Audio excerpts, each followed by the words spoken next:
Bismillahirrahmanirrahim. Assalamualaikum warahmatullahi wabarakatuh. Apa kabarnya anak soleh dan soleha? Hari ini kita akan belajar tentang ikhlas dan mohon pertolongan. Yang pertama, ikhlas. Ikhlas artinya memurnikan niat dari hal-hal yang dapat merusak amal.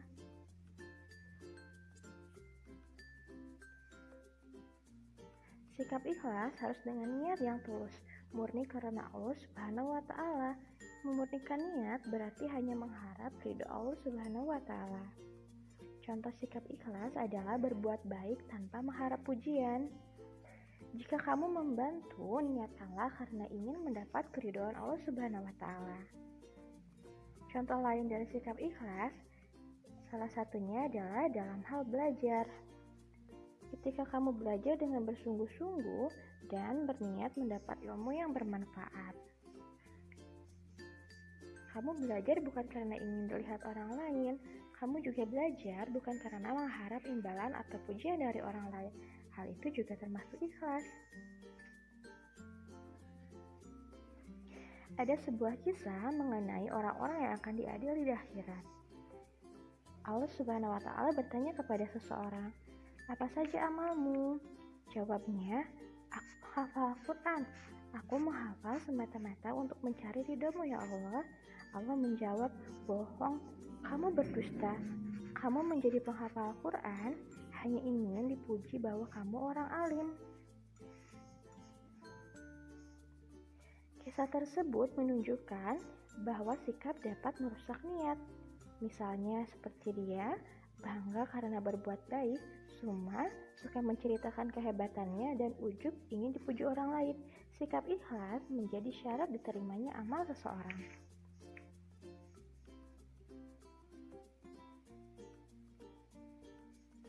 Rasulullah SAW bersabda, "Innallaha la yaqbalu minal amali illa ma kana lahu khalisa." Artinya, Allah tidak menerima amalan kecuali jika dilakukan dengan ikhlas. Hadis riwayat Nasai. Berikut ini cara melakukan kebaikan secara ikhlas. Yang pertama, melakukan kebaikan tanpa ada paksaan.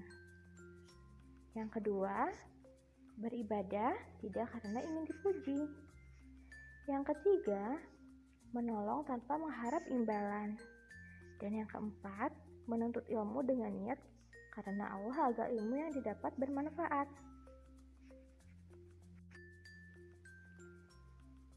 Selanjutnya, memohon pertolongan.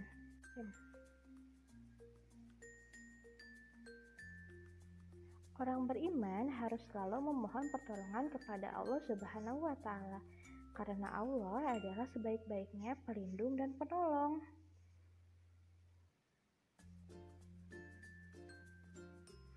Sebagaimana firman Allah bagi berikut, "Balillahu maulakum wa huwa khairun nasirin."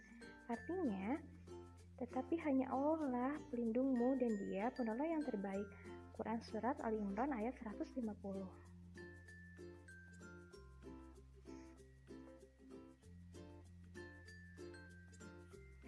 Memohon pertolongan kepada Allah Subhanahu wa Ta'ala dilakukan dengan cara berdoa. Allah juga akan memberikan pertolongan kepada orang yang rajin sholat dan selalu bersabar.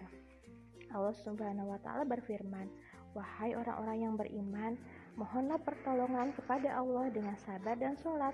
Sungguh Allah beserta orang-orang yang sabar."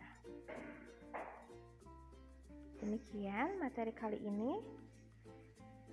Insya Allah kita akan bertemu di materi-materi selanjutnya. Assalamualaikum warahmatullahi wabarakatuh.